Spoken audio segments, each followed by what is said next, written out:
Paul, back to the Radical Firearms AR, and what a ride we had. We have reached the 3,000 rounds mark, but few very interesting developments. Guys, there is always a lot of talk which rifle is better, AK, AR, AK. For me, this is just plain stupid talk, okay? Both rifles are very, very good, and you should respect and love them both. Honestly, all right.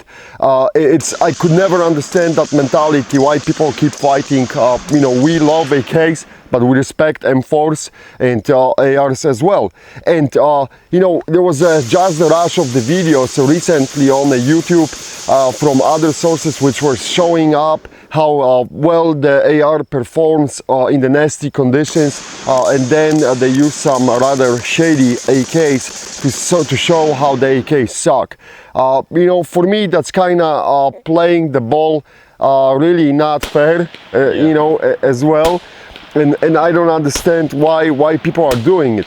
But from our own backyard, Paul, we went back to the Sand Tornado test on that specific AR, and Sand Tornado is done mainly for fun, because we want to see, it's completely unscientific test, but it gives you some good idea how much punishment rifle can take.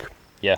And what we did with this Radical Firearms AR, when we started Sand Tornado, Paul, it went, if my memory serves well, through 15 rounds. Yep. Non-stop, slow pace firing from you, and sand was really going into the chamber because we both were stupid. We didn't wear the eye pro, and that sand was blowing up. To be honest with you, I didn't expect this AR to do as well as it did.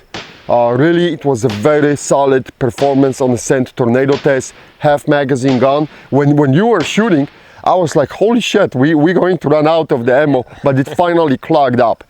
And now this brings a very interesting point, Paul.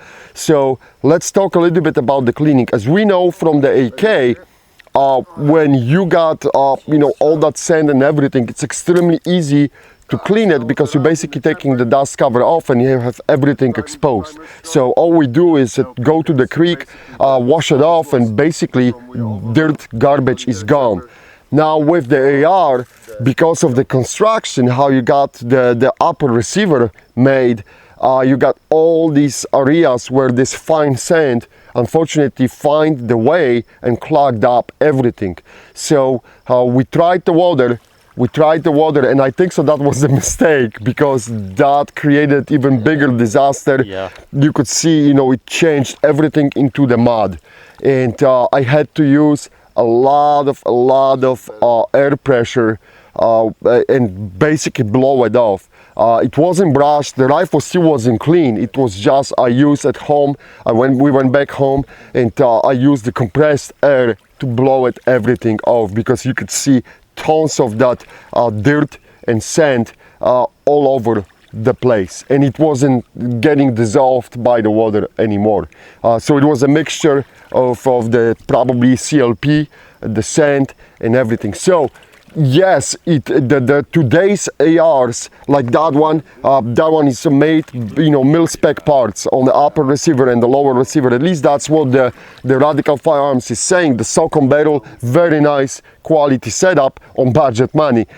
But when you will reach that point that everything is clogged up, you gotta do some really honest, I wouldn't say cleaning, but like air blowing through to remove the dirt, basically. You don't have to use the brushes, but you have to remove the dirt, because accumulation of it is just too much. Now, the rifle did wonderfully on that Sand Tornado test. Absolutely, yeah. Yes, it did. My jaw dropped. All right, and this is another AR which did very, very well. But as I said, when you will reach that point, it's harder to clean AR than it is bring back to action AK. So and as I said, we love both rifles. It's, guys, stop this bullshit of fighting, okay? But this is the reality of the situation. Now, after back from the cleaning and everything, we went to the 600 yards, Paul, to see, and the 600 yards is a decent distance on the basic ammo. We are using a ZQI ammo. This is not the match grade ammo. They say it's a regular ammo for the AR, and you had no problem nailing the target from 600 yards. No. And that's impressive with 1:6x basic scope.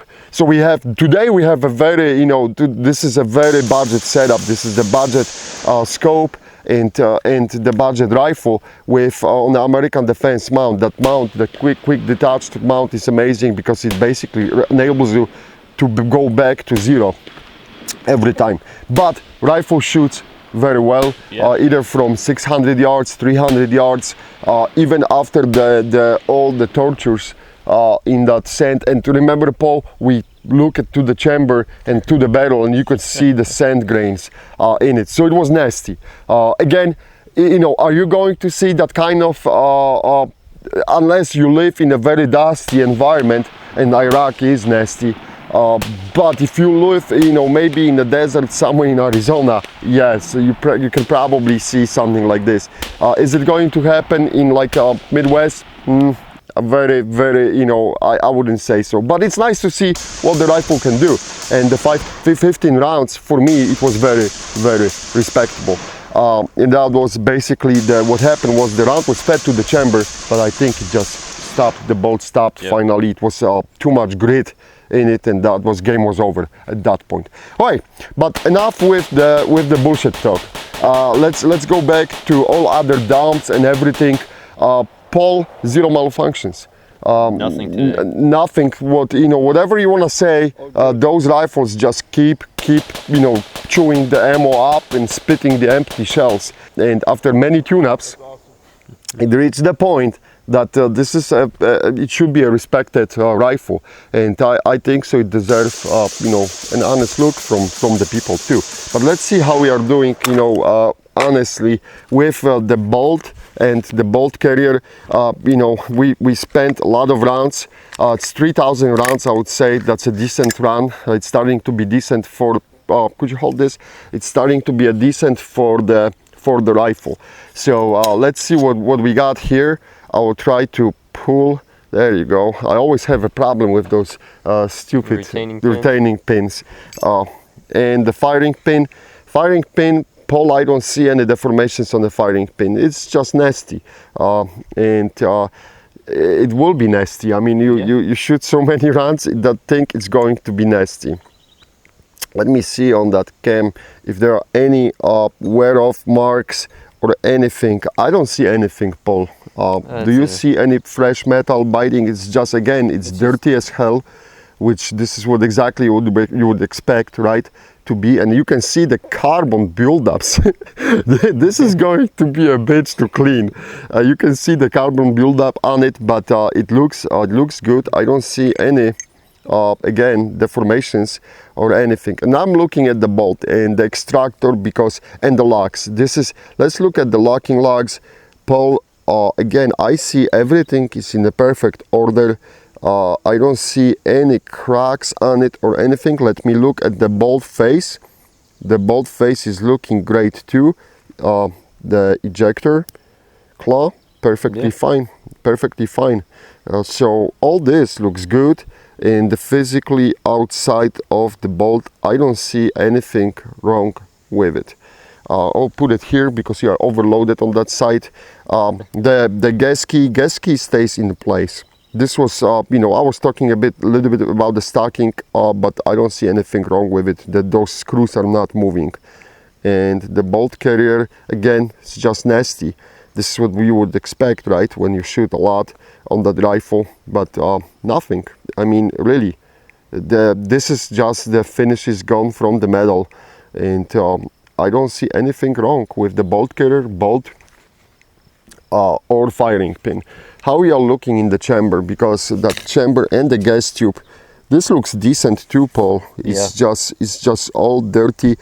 This is the first sergeant worst nightmare. If you will return the rifle like this back to the arms room, oh my God, the people are flipping out, right? And how are we doing with that trigger? Because that trigger, as you guys remember, I swapped the trigger because I want to see what the Geissele trigger can do. And I don't see, we had 0 hiccups on the trigger, hangups, nothing.